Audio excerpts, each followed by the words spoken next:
Ngiye kubaha ikaze muri kumwe na Venuste Nshimiyimana.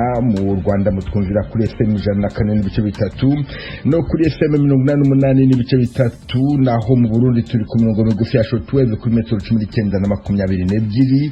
Izo ngingo nkuru twabateguriye. Mu Rwanda umuryango Ibuka n'abarukukiye mu Bisesero ntibakiriye neza icyemezo cy'ubushinjacyaha bw'Ubufaransa cyo guhagarika ikurikiranwa ry'abasirikare bakekwaho uruhare muri jenoside.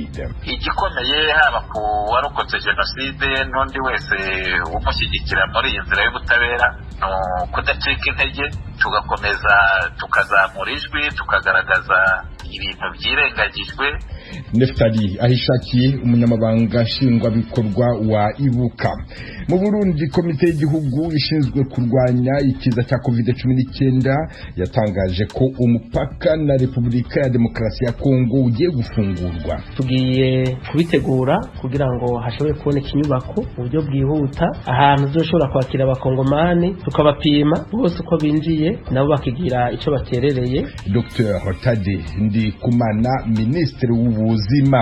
Abantu bakekwaho kuba intagondwa zigendera ku matwara ya Kisilamu bisha abantu 30 mu gitero bagabye kuri wa mbere mu majyepfo y'igihugu cya Burkina Faso. Ayo makuru kimwe n'andi avuga hirya no hino ku isi ni mukanya mugume ku radio yanyu. Duhere ku makuru avuga hirya no hino ku isi mugezweho kandi mateguriro na mugenzi wacu Aloyize Bigirimana. Aloyize, wongeye kwirirwa. Mwiriwe Veniste, tuyahereye mu yavugwa ku mugabane wa Afrika.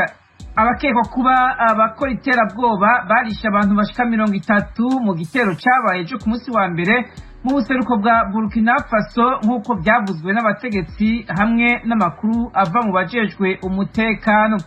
Amakuru ava muri abajejwe umutekano muri ako karere yavuze ko ikigwi kinini cy'abantu bitwaje inkoho bateye imihana yahitwa Kodiel muri zone ya Futuri mu gatondo, bica abasivile batari bake.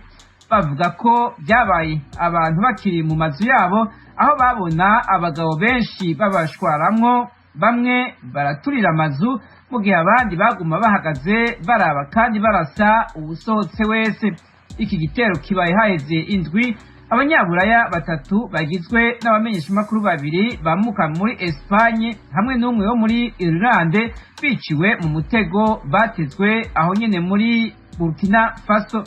Umushikiranganji wa mbere wa Somalia ku munsi w'Imana yararungikiye ubutumwa abakuru b'intara abahamagarira mu biganiro mu cyizere cyo gutorera umuti w'icuka kibi kijanye n'amatora cyateye uruhagarara ku murwa mukuru Mogadishu.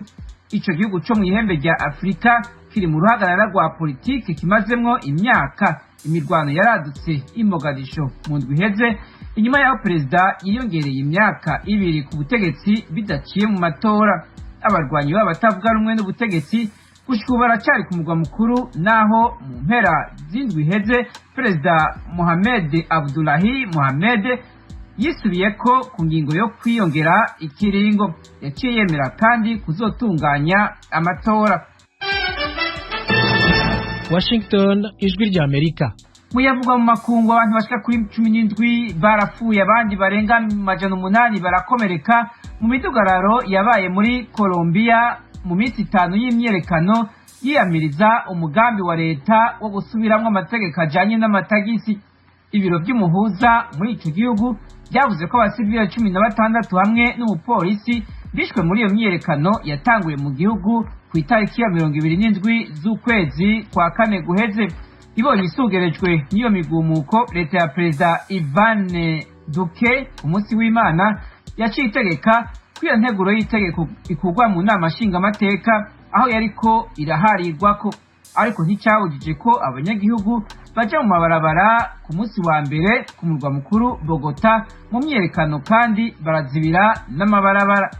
Muri Leta Zunze Ubumwe za Amerika, perezida Joe Biden yaratangaje ejo ku munsi wa mbere ko yongereje igitigiri c'impunzi zemerewe kwakirwa muri Amerika buri mwaka gushika ku 662,500, barenze igitigiri c'ibihumbi 15 cyari carashinzwe n'uwo yasubiriye Donald Trump.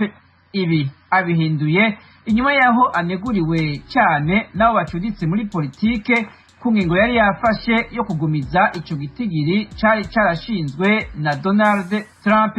Perezida Biden yavuze ko utu twigoro tuzobandanya gushika hashikiriwe igitigiri c'impunzi 125,000 Amerika yifuza gushikako buri mwaka.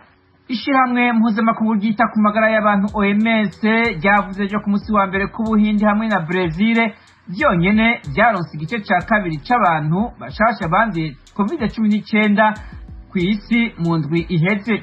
Iryo shirahamwe rya ONU hamwe n'ayandi mashirahamwe bakorana ariko kandi arihutira kurungika imfashanyo muri ubwo burere. Mu kiganiro yatanze ku cicaro ca OMS i Geneve mu Busuwise, umuyobozi mukuru Tedros Adhanom Ghebreyesus yavuze ko iryo shirahamwe hamwe n'ibindi bigo bakorana bariko baraha Ubuhindi ibikoresho, umwuka wa oxygene hamwe n'ibitaro byunguruzwa. Bariko kandi baratanga inyigisho z'ingene umurwayi wa COVID-19 yo kwitabwaho mu rugo mu gihe yabuze igitanda mu bitaro.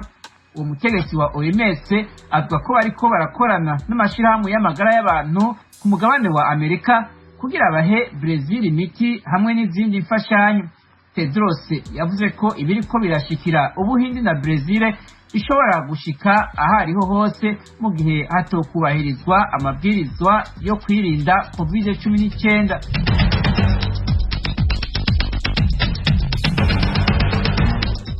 Urakoze Aloyizi Bigirimana. Mukomeje kumva radio Ijwi ry'Amerika yumvikanira kuri FM 104.3 no kuri FM 88.3 radio Inshuti ya bose mu Rwanda. Mu Burundi ni ku mirongo migufi ya shortwave ku metero 1922.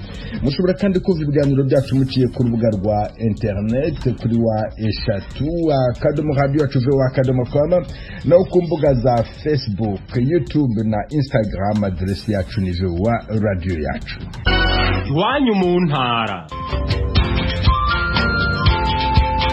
Tuyagire mwisanzuye kwijwi rya Amerika. Ni kuva ku wa mbere gushika ku wa gatanu kuva isaha 7 gushika isaha 7:30 z'umutaga. Iwanyu mu ntara, iwanyu mu ntara, iwanyu mu ntara.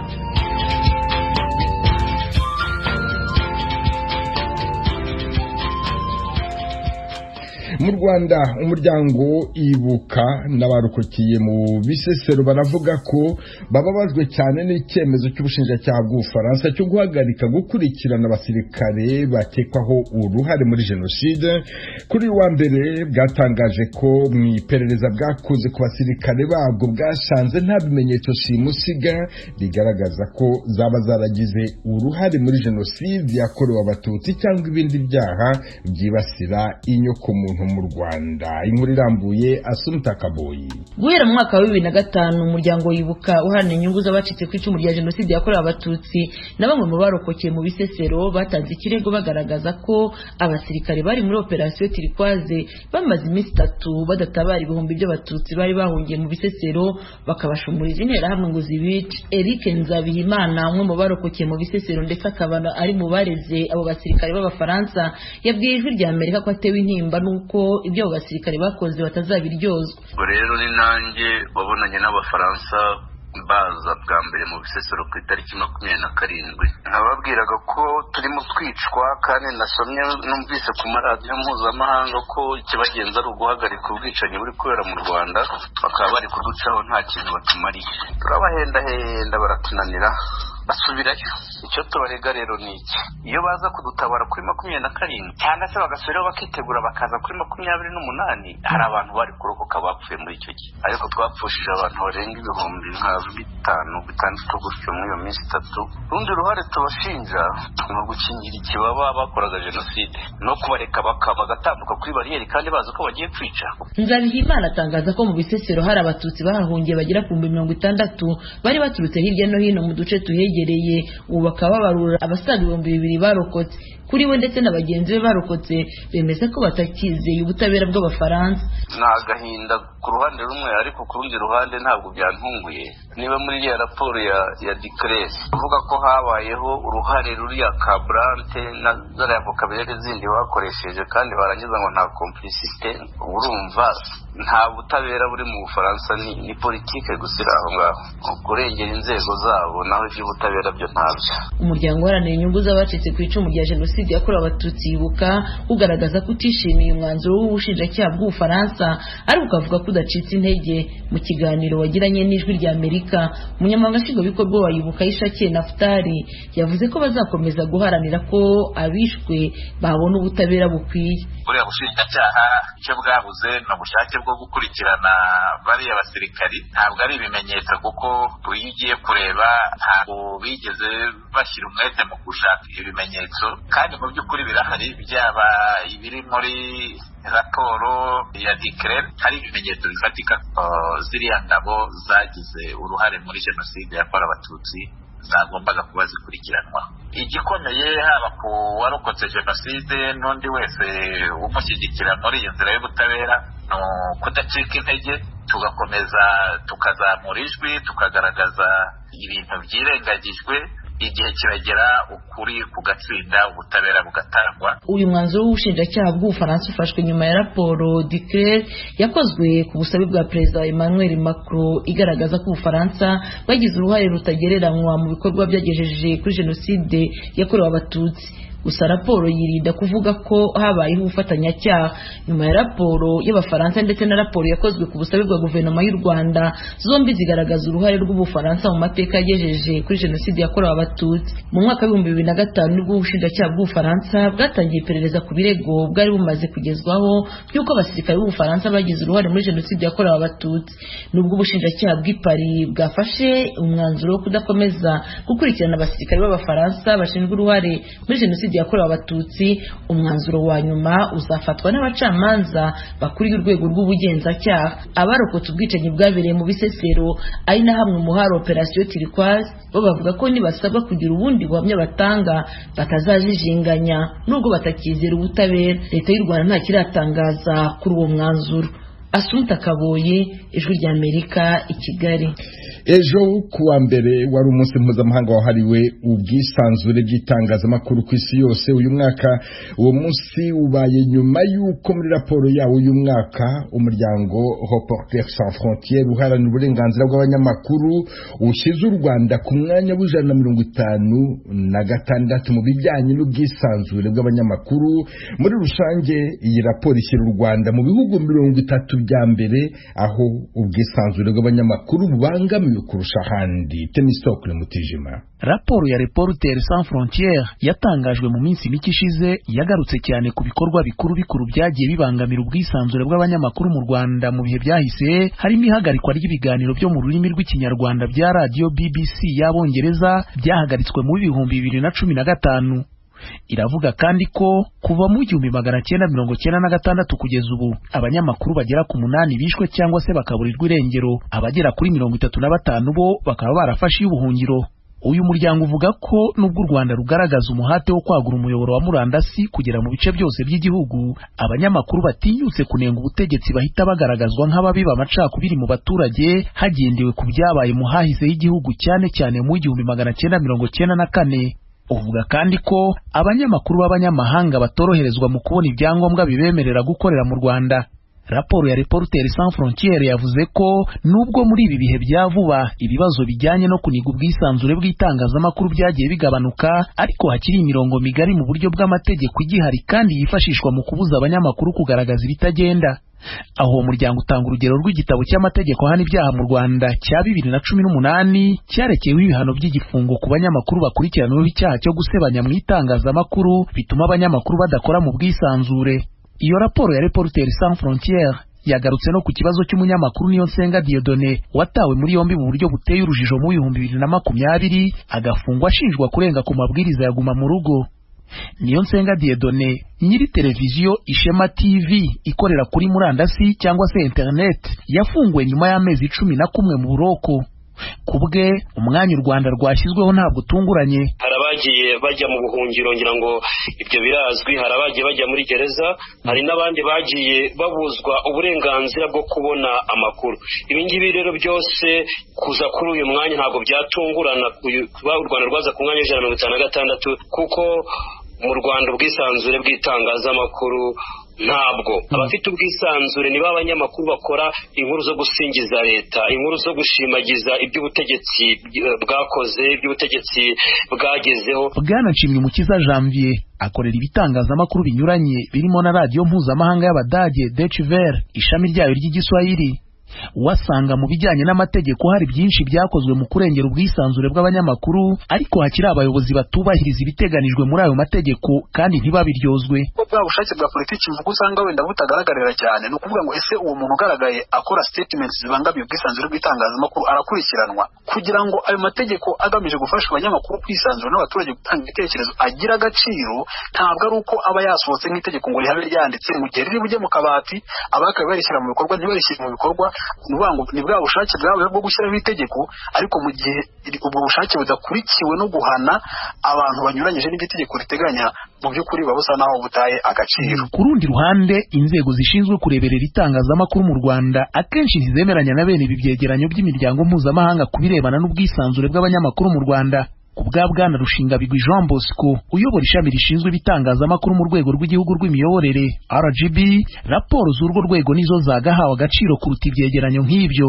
Aha yari mu biganiro bijyanye no kwizihiza umunsi mpuzamahanga wahariwe ubwisanzure bw'itangazamakuru byatambukaga ku bitangazamakuru binyuranye by'imbere mu gihugu. RGB ikora ubushakashatsi buri myaka ibiri bugaragaza ko itangazamakuru zihagaze. Kimwe mu bipimwa harimo ubwisanzure bw'itangazamakuru, harimo ubwiyongere bw'ibitangazamakuru bifite imirongo ngenderwaho itandukanye, kandi bimubwira n'abareba bavuga ko baturankinga biri mu byo bafite. Harimo uruhare rw'itangazamakuru mu guteza imbere demokarasi, kubaka ubushobozi bw'itangazamakuru. Ibi bintu tukomeje tugafatanya tukagenda tubipima nk'abanyarwanda tuziranye, nk'abanyamakuru baba mu itangazamakuru, nibaza ko byadufasha kurusha za ranking ziri aho ntazi icyo zishingiye. Muri rusange mu karere ka Afurika y'Uburasirazuba, u Rwanda ruri mu bihugu biza inyuma y'ibindi muri raporo y'umuryango w'abanyamakuru batagira umupaka ya 2021, ndetse rwasubiye inyuma umwanya umwe ugereranyije n'uko rwari ruhagaze mu 2020. Dufatiye nko ku bihugu bine birukikije binahuriye narwo mu muryango wa Afurika y'Uburasirazuba, igihugu cya Uganda kiri ku mwanya w'125, Tanzania ku 124, Uburundi ku 147, naho Repubulika ya Demokarasi ya Kongo ikaza ku 149. Ibihugu byose byasuzumwe ni 180 byo ku isi. Temistokle Mutijima, Ijwi rya Amerika mu burengerazuba bw'u Rwanda. Twongera ko umunyamakuru wo mu gihugu cya Angola Francisco Rasgado warukurikiranyweho ibyaha byo gusebanya no gutukana yagizwe umwere kuri uyu wa mbere. Yari yararezwe na Louis Falcao, umunyamabanga ushinzwe kumenyekanisha amakuru mu ishyaka riri ku butegetsi MPLA. Falcao yamuregaga kuba yaratangaje inyandiko zivuga ko yariye ruswa. Umucamanza yamuhanaguyeho icyo cyaha avuga ko yakoze akazi ke ko gutanga umusanzu mu kurwanya ruswa mu gihugu. Uburundi bugiye kongera gufungura umupaka wabwo na Repubulika ya Demokarasi ya Kongo. Iki cyemezo cyatangajwe na komite y'igihugu ishinzwe kurwanya ikiza cya COVID-19. Umupaka wari wafunzwe mu kwezi kwa mbere. Inkuru irambuye Eloge Wirikaneza. Iyi ngingo yafashwe nyuma y'inama y'umurwi w'igihugu uje kurwanya ikiza ca COVID-19 yabereye ku murwa mukuru w'ubutunzi Bujumbura. Muri iyi nama byagaragaye ko abantu bize batitabira cyane igikorwa cyo kwipimisha cagenywe na leta. Haciye hategekwa ko abakozi b'isata vya leta bazoshingirwa iminsi yo guhora baja mu bibanza bapimirwamwo umugera wa coronavirus. Iyindi ngingo yafashwe n'igururwa mu minsi ya vuba y'umupaka wa Gatumba mu burengero bw'u Burundi, ico gihugu gihana na Repubulika ya Demokarasi ya Kongo. Umushikiranganji w'amagara y'abantu yavuze ku izina ry'umurwi yabwiye abanyamakuru ko bizotunganywa. Muganga Tadendi Kumana: mu bigiye gukorwa, icyambere nuko tumaze kubona yuko abarundi bahora bakora udukorwa baja muri Kongo baciye mu Gatumba bashora ibidandazwa ikana makongomani. Umugwi wabonye yuko ho kugururwa frontiere poste frontalier do Gatumba. Ivyo rero tugiye kubitegura kugira ngo hashobore kuboneka inyubako mu buryo bwihuta, ahantu uzoshobora kwakira abakongomani tukabapima bose uko binjiye nabo bakigira ico baterereye, hazoba itegeko nshikiranganji isiwe ko no mushikiranganje w'ubutunzi kuri turabe nabico boterera kugira ngo ibidandazwa bibandanye bigenda kandi n'abarundi bashobore kugira imigenderanire na Kongo hinjira abashika hafi 10 ku munsi rero bisaba kwitegura ubu bwavuba tugiye kubishira mu buryo ku buryo hashobora kuboneka inyubako abashobora kwicara bakazobapima bagaheza bakinjira mu Burundi canke abarundi bavuye muri Kongo bashobora kwinjirana kujya mupaka. Umushikiranganji Ndikumana yamenyesheje kandi ko hari imfashanyo y'ikigega c'isi Fonds monétaire mu Gifaransa Burundi bwemerewe izotuma gupima umugera wa COVID-19 biba ku bantu benshi bashoboka.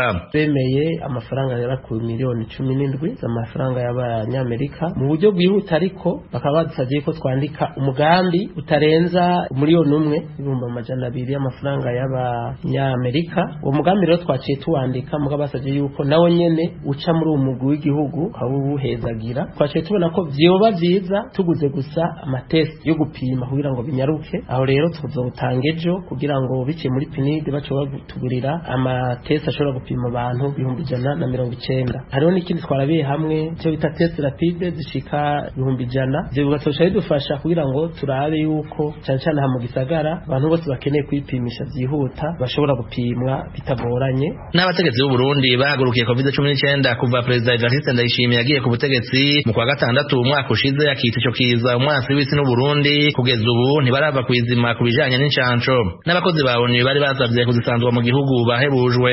Incanco z'ubu ziratangwa ubu ziracyari mu igerageza twe turarindira rero yuko haba urucanco ruba umuroge na OMS hanyuma tukaraba leta ikagira ico bivuze ko mugabo ku bashaka kuyicandagisha basanzwe bakora muri ONU bafise uburenganzira gushobora kuja mu kindi gihugu icyo ari cyo cyose gisanzwe gitanga izo ncanco bakaba baricandagisha. Ivyo nibaza yuko imishitomo yari ikindi basavye cyuko muri klinike yabo Nations Unies iri muri OIM bashobora gupima kwipimisha umugera wa COVID. Ivyo twavuze yuko nkuko tuzobigira mu yandi mavuriro ya leta canke abigenga tuzobaha ibikoresha amareactive nabo bagashobora gupima kugira ngo twese dufashanye. Hari haheze ndwi zirenga zitatu igice ca gatatu c'umwaka w'ishure gitanguye ku banyeshure bo mashure y'intango n'ayisumbuye kuwa 9 ukwezi guheze imisi 3 imbere yuko abanyeshure basubira ku mashure President Ndayishimiye yari yategetse yuko abiga mu mashure y'indaro bose n'abarezi babo hamwe n'abandi bakozi bo mu bigo bipimisha ko bagera ku 59 baba 1200 nibo bonyene basanganywe umugera wa COVID-19. Umushikiranganji w'amagara y'abantu yemeza ko bakize ubu bakaba bari ku mirimo ya misi yose. Ubu umuntu wa mbere atowe ko umugera wa COVID-19 mu kwa gatatu 2020 mu Burundi hisunzuwe amakuru atangwa n'abategetsi abantu 6 nibo bonyene umaze guhitana.